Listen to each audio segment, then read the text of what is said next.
At 2:41 a.m., the elevator in the West Wing opened, but the power to that entire building had been cut off, and I was the only person with a key to the gate. I stood there in the dark, my flashlight beam trembling against the rusted metal doors, and I realized that the mechanical hum I was hearing wasn't an engine. It was the sound of 1,000 people whispering at once, just behind the sliding steel. I used to be a night watchman for the county.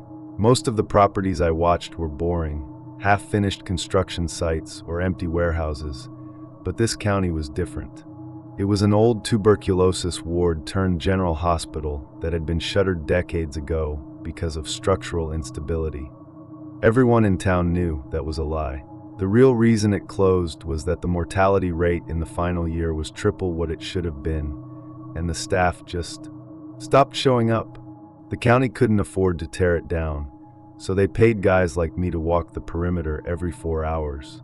My instructions were simple: don't go inside, don't leave the gate unlocked, and if I saw lights in the windows, I was to call the sheriff and wait by the road. I thought it was an easy gig. I could sit in my warm truck, drink coffee, and listen to podcasts. The hospital was a massive, gray concrete monolith. It sat on a hill overlooking a valley that always seemed to be filled with fog. The windows were mostly boarded up, but the ones that weren't looked like black, empty eyes. The first week was fine. Then, on a Tuesday, I found the first leak. I was doing my 11 p.m. walk when I smelled something sweet. It wasn't a good sweet. It smelled like rotting peaches and iodine. I traced the scent to the loading dock of the West Wing. There, dripping from under the heavy bay door, was a thick, clear fluid. It looked like water, but it moved like syrup.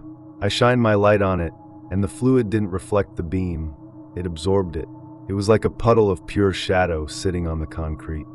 I reached out with my boot to touch it, but a sudden noise stopped me. It was the sound of a paging system. It was faint, crackly, and distorted, but it was definitely coming from inside the building. "Dr. Harris, please report to ICU. Dr. Harris, your presence is requested." The voice didn't sound human. It sounded like a recording played at the wrong speed, deep and dragging. I looked at the building. There was no power. There were no speakers on the exterior. I backed away, my skin crawling, and went back to my truck. I didn't call the sheriff. I told myself it was some kind of atmospheric interference or a prank by some kids who'd broken in earlier. A few nights later, the mimicry started. I was sitting in my truck at 1:15 a.m., trying to stay awake. My radio was off. Suddenly, the passenger side window was tapped. It was a rhythmic, polite knock. I jumped and looked over, expecting to see a deputy. Instead, I saw a woman standing there. She was wearing a nurse's uniform. Not a modern one, but the old-fashioned kind with the starched white cap. Her face was pressed against the glass. Her skin was the color of wet ash, and her eyes were just dark, hollow pits. She wasn't moving. She wasn't breathing. Then, she opened her mouth. My own voice came out of her. "You forgot to lock the gate. The gate is open." I scrambled for the door handle, but my hands were shaking too much. I looked toward the main gate. I knew I had locked it. I remembered the click of the padlock, but when I looked back at the woman, she was gone. Not run away, just gone.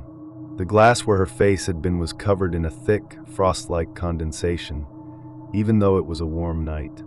I started noticing that the hospital followed its own schedule. It wasn't a 24-hour cycle, it was something else.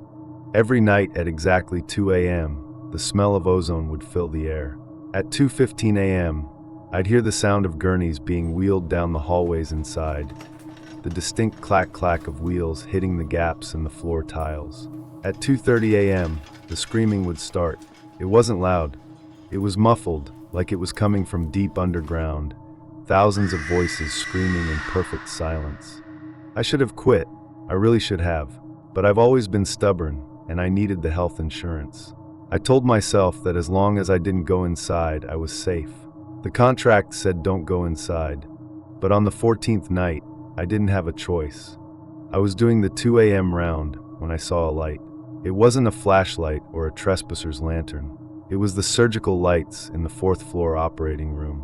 They were brilliant, clinical white, casting a blinding glow through the gaps in the boards. And then I saw the figure in the window. It was a small child, A boy maybe 6 years old. He was standing on a stool, pressing his hands against the glass. He looked terrified. He wasn't a ghost, he looked real. He was wearing modern clothes, a bright blue hoodie that stood out against the gray decay of the building. He was crying, his mouth moving in a silent plea for help. I thought some kid had crawled through a basement window and gotten lost. I forgot the rules. I forgot the warnings. I grabbed my master key and my heavy-duty flashlight, and I ran for the side entrance. The moment I stepped inside, the temperature dropped 40 degrees. My breath hung in the air like smoke. The lobby was a graveyard of overturned chairs and piles of patient records.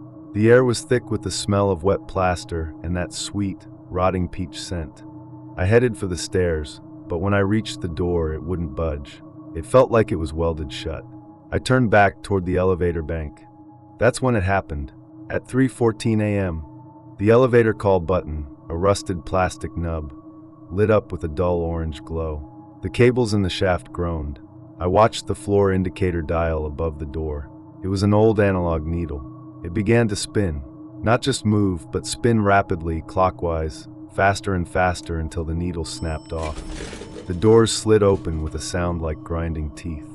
The elevator was empty, but as I stared into the car, I saw the back wall was a mirror. In the reflection, the elevator wasn't empty. It was packed. There were dozens of people squeezed into that tiny space. Patients in tattered gowns, doctors with their faces obscured by surgical masks that looked like they were made of human skin, and in the middle, the boy in the blue hoodie. But in the reflection, the boy wasn't crying. He was smiling, a wide, unnatural smile that reached from ear to ear, showing too many teeth. He stepped forward in the reflection, out of the elevator and into the hallway. But in the real hallway, there was no one there. I felt a cold hand brush against my neck. I spun around, swinging my flashlight. Nothing. "Help me," a voice whispered. It was the boy's voice, but it was coming from the elevator's speaker. "I'm in the basement. It's dark in the basement." I backed away from the elevator, but the doors wouldn't close. They stayed open like a mouth. I turned to run back toward the entrance, but the lobby had changed. The doors were gone. In their place was a long, infinite hallway lined with identical white doors. The timing of the hospital had shifted. My watch began to run backward. The seconds ticked away, 59, 58, 57. I realized then that the building wasn't just a place. It was a digestive system. It brought people in, it trapped them in a loop of their own fear, and it slowly broke them down. I started running down the hallway, kicking at the doors. Every room I looked into was the same. A single bed, a rusted force stand, and a window that showed a different time of day. In one room, it was high noon. In the next, a sunset. In the third, a thunderstorm. I heard the clack-clack of the gurney behind me. I didn't look back. I knew that if I saw what was pushing it, I wouldn't be able to keep running. The sound was gaining on me. Clack-clack. "Patient," the paging system boomed. The voice was everywhere now, vibrating in my marrow. "Preparation for surgery begins now. Please lie down on the floor." I found a service duct, a small laundry chute. I didn't care where it led. I dove into it, sliding down a metal pipe slick with that clear, syrupy fluid. I fell for what felt like miles, the darkness pressing in on me, until I hit a pile of something soft. I turned on my flashlight. I was in the basement. The soft things weren't laundry. They were thousands of old, discarded patient wristbands. Plastic loops by the millions, piled high like snowdrifts. In the corner of the room, a light was flickering. It was a TV monitor. It was showing a live feed of the hallway I had just escaped. I saw myself, or something that looked like me, standing in front of the elevator. The me on the screen turned to face the camera. Its eyes were gone. In their place were the orange glowing buttons of the elevator. "You're late for your shift," the screen me said. I scrambled away, burying myself in the mountain of wristbands. I found a small ventilation grate that led to the outside. I clawed at it, my fingernails tearing, until the rusted iron gave way. I squeezed through, the jagged metal slicing my ribs, and tumbled out into the dirt. I didn't stop. I ran until I reached my truck. I didn't even use the keys. I just ran down the road, 3 miles, until I hit the gas station at the crossroads. I sat there on the curb until the sun came up, shaking so hard I couldn't hold a glass of water. I quit the job the next morning. I didn't even go back for my truck. I told the county it had been stolen. They didn't seem surprised. The clerk just checked a box on a form and told me my final check would be mailed. It's been 3 years since that night. I live in a different state now. I work in a library, a place of quiet and order. But the hospital didn't let go of me. Not entirely. Every night at exactly 2:41 a.m., I wake up. It doesn't matter how tired I am or if I've taken sleeping pills. My eyes snap open at that exact minute, and when I look at the wall of my bedroom, I see it. My shadow isn't my shadow. It's wearing a hospital gown. It's sitting on the edge of a bed that isn't there. And sometimes the shadow reaches out and touches the wall, and I can see the outline of a wristband on its arm.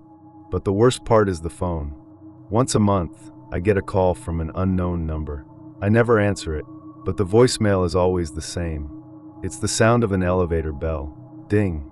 And then a small boy's voice, whispering my own name over and over again.